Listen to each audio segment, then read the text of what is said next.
This is a 2021 Kayo 90 little pit bike motor. If you have one that won't start, number one, check the compression. But then if you have low compression, I'm going to show you what to check. So we'll check this one real quick. And it's only pumping up to 40 pounds with it wide open. So that's way too low for it to run. You need about 100 pounds is where these things usually stop running.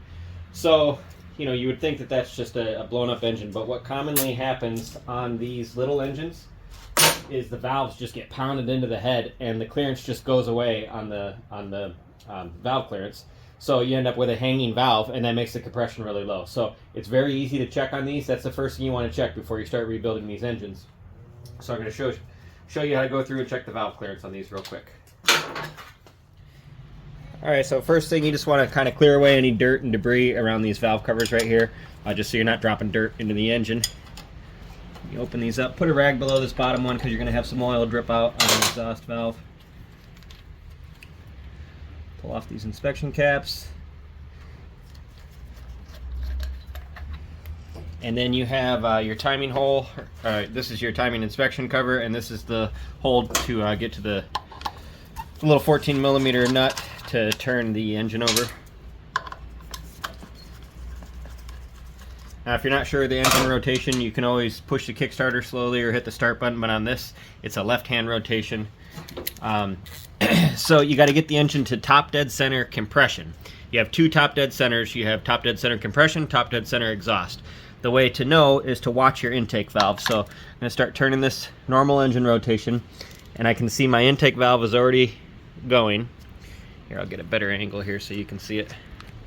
Alright, so you keep an eye on this intake valve. I'm going to start turning this engine and watch for my intake valve to open. Okay, so intake is opening. So I know after this closes, my piston will be on the way back up, and when it gets to top dead center after this is closed, that's top dead center compression. So I'm going to wait for that valve to close. There it goes. And now I'm going to come over here to the inspection cover. It's probably going to be hard to see through the camera. I'm going to do my best to shine the light in there and see if you can't see what's going on.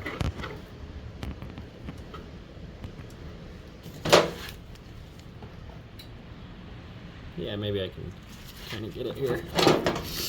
So there's going to be two lines. There's going to be a fire mark with an F next to it, like a line with an F, and then there's going to be a line with a T.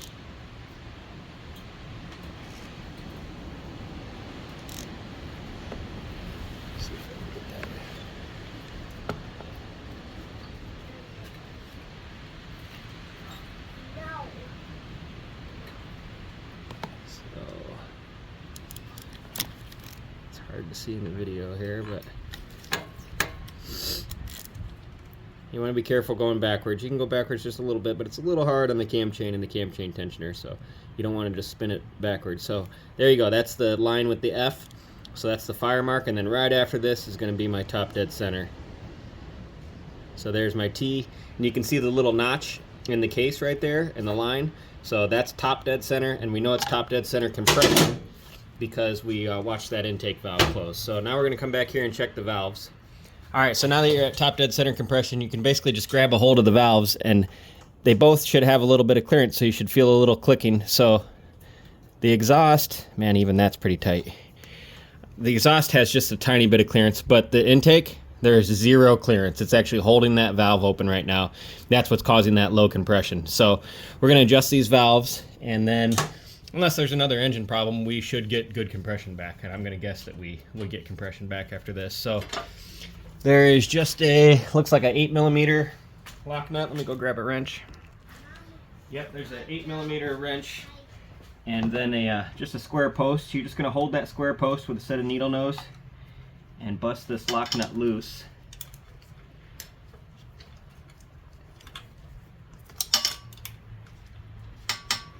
Oh, and it's not an 8mm wrench. Let me figure out what wrench this is. I'll be right back here. Pretty weird. They got a 9mm on there, but whatever.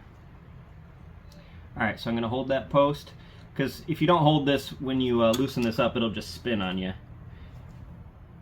and then you'll be way off of your adjustment, so I don't want to do that.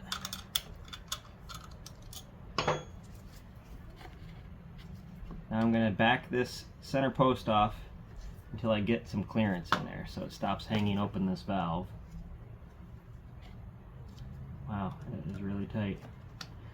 Like I said, it's pretty common for these little engines to pound the valves into the head, and then that's what takes away that clearance. So I'm not sure what Kayo recommends, but this is an old Honda motor that the patent ran out on, and I know that adjusting the intake to 4/1000ths of an inch is going to get me really close. I bet you that's probably the spec.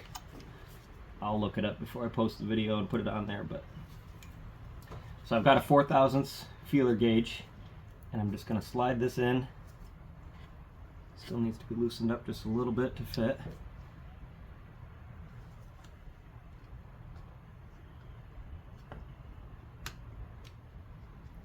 There we go. That's just a little loose. I'll snug that up.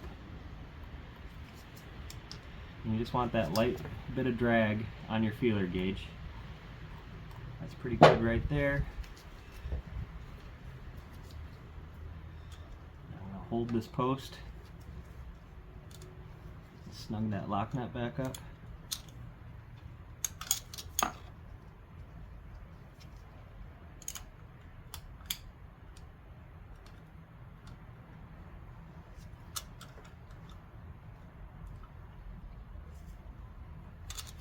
And after that's snug, just want to double check this.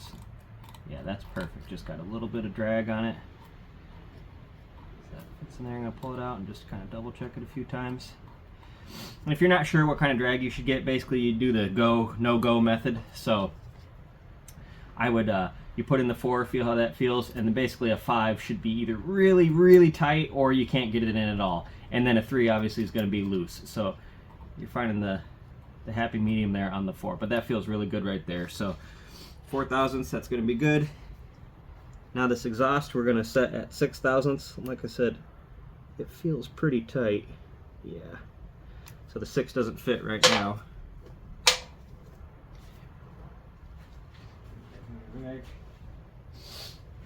Get this one loosened up, do the same thing.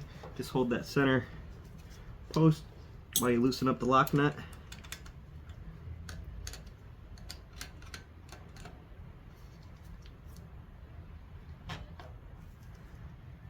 There we go.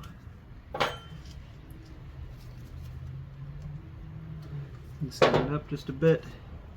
Slide my feeler gauge in. Still too tight.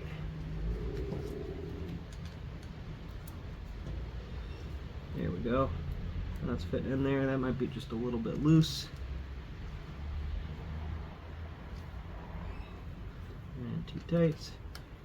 Pretty small adjustments here to make a difference. That's kind of a tight 6. Lots of oil all over this here. It's making it hard to grab.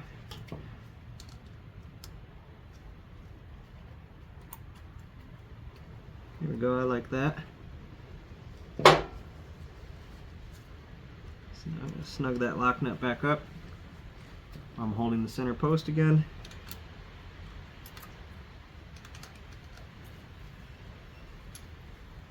You don't have to go crazy on those lock nuts. It's not a real high torque.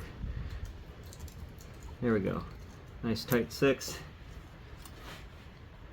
Good feeling 5 or 4 on the intake. Yeah, and now you can hear them clicking now when I move them back and forth. So you know you have the clearance there. Again, you got to make sure you do this on the right stroke. If you're doing this on the exhaust stroke, the cam's going to be in the position where it's pushing on those, so that's not where you want to adjust it. Adjust on top dead center compression. So after that intake valve opens, piston on the way back up, that's top dead center compression. So now we got good clearance, and then we'll recheck that compression and see what we get. Alright, so now we got the valves adjusted, got the covers all back on, and let's turn it over and see what kind of compression we get now.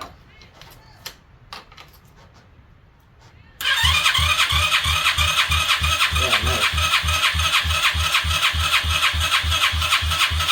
All right, that's much better. 140 pounds. That should be plenty to run. So, hope that helps somebody. If you have no compression, make sure you check your valves before you go to rebuild the engine. That should get you going again. All right, now that we got the valves adjusted and good compression back, it should fire right up. There we go.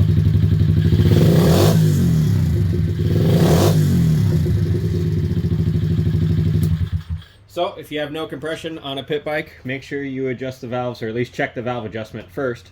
Make sure you don't have a tight valve like this, and you go from 40 pounds to 140 pounds in like 15 minutes. So, all right, I hope this helps somebody. Thanks for watching.